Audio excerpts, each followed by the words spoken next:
It is the 21st of October 2015, and that was the time when Marty McFly was blasted to the future in Back to the Future 2. And we're going to talk about this beautiful, wonderful trilogy.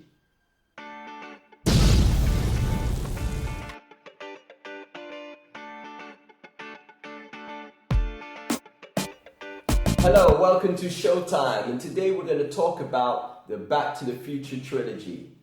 On the perfect day, the 21st of October 2015. Now, the first movie came out in 1985, and I remember I was in a military barracks because my mother thought it was a good idea to send me to the Air Training Corps in London, England, and she thought this would be very good for me to have some discipline in my life. And anyway, it was Christmas, and everybody was sitting around in the barracks, military uniform, waiting to watch a movie. And I loved movies, but I didn't know at the time there was a movie called Back to the Future. Anyway, I watched this movie for the first time and I was completely blown away. If you have not seen any of these movies, there's going to be some spoilers, and I recommend you to go and get this trilogy and watch it. You will be amazed. It is one of the best sci-fi comedies ever made. Ever made. The script is so original. The directing, the special effects from ILM just leaves me without words. It just takes your breath away. The acting, the chemistry, the characters, Doc Brown, Mr. Emmett Brown, played by Christopher Lloyd, Marty McFly, Michael J. Fox, and all the others, Biff Tannen, Mr. Strickland. Oh my God, you know, it's amazing. It's amazing to see this quality, and it's a shame that we're not getting these types of movies anymore.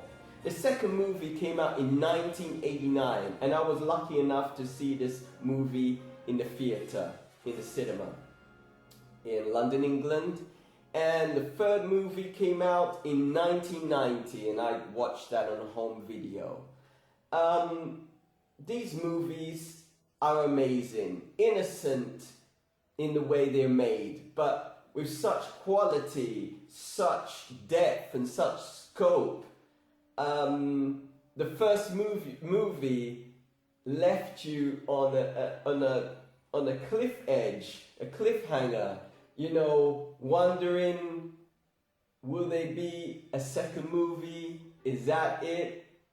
And I remember I was always talking with my college friends and my school friends, high school friends, would there ever be a sequel to the second movie or the third movie? You know, would it ever be made? Because you never know with Hollywood.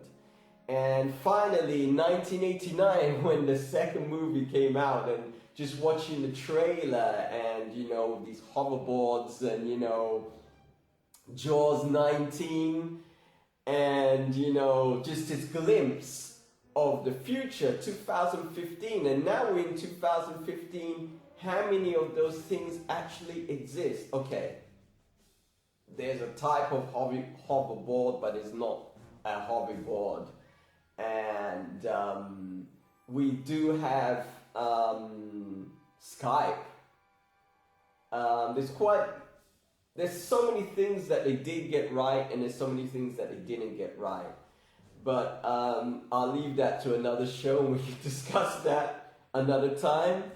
But the movie had the first movie had such a profound impact on my life. The soundtrack, you know, the power of love, you know, it was so powerful. The theme. Just the originality to make a time machine out of a DeLorean. They could have chosen anything. They could have made it into a fridge freezer. They could have made it into a Ferrari, this time machine, or Lamborghini. But they chose this DeLorean, and the DeLorean, I hope I'm saying it right because I've heard so many different versions of saying the DeLorean, but this movie, there's going to be a spoiler here, so you've been warned. The first time we see this DeLorean is when Marty McFly is at the Twin Pines Mall,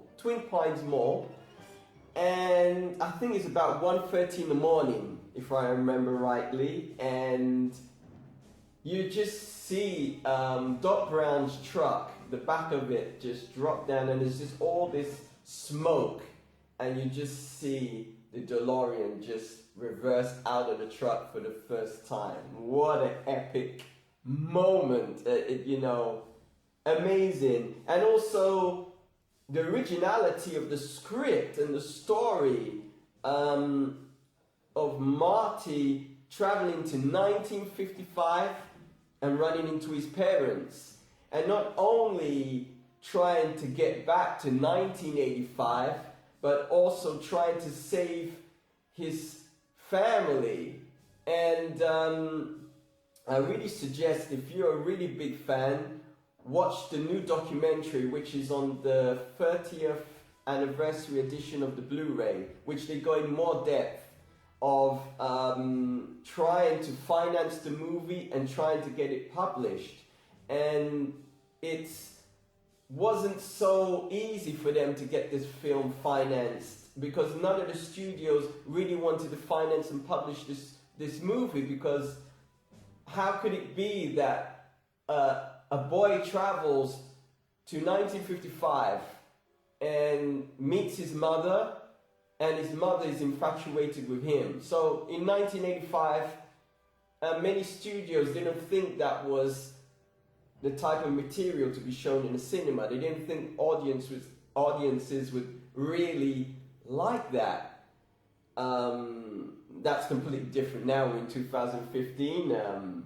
But back then, things were very different. And originally they spoke to Steven Spielberg about this movie, but then they decided to seek out other options.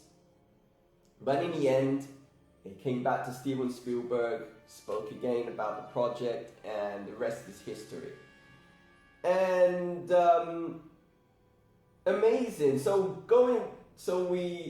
we are blasted forward to 2015 in the 1989 release of Back to the Future 2. And that is just an extension of this charisma, this energy. You get to see also how well they done the special effects, how well they could, extend the story and the energy. Because many films, the first movie is got everything, and the second movie is just trying to imitate this success and the story, but it's just a continuation of this.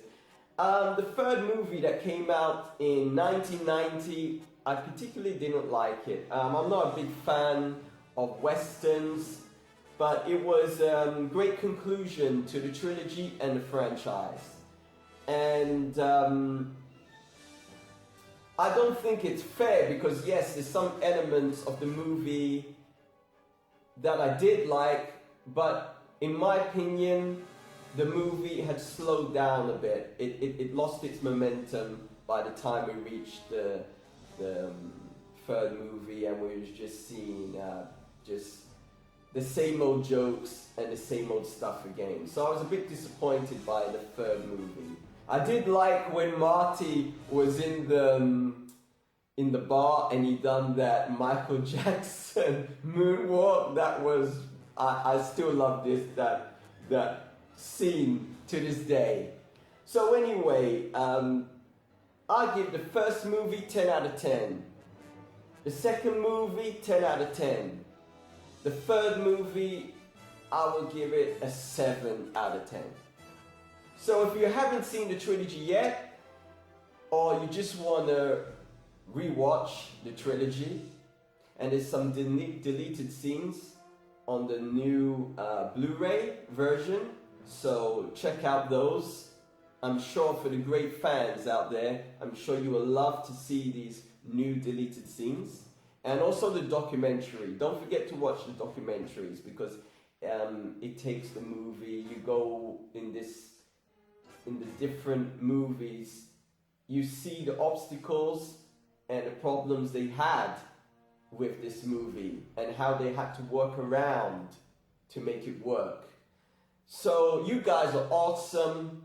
Thank you for being patient with me on my new channel, and I will continue to do new reviews, so stay tuned. And if you like this video, please give a thumbs up down below and subscribe to my channel. You guys are awesome. See you soon. Take care. Bye bye.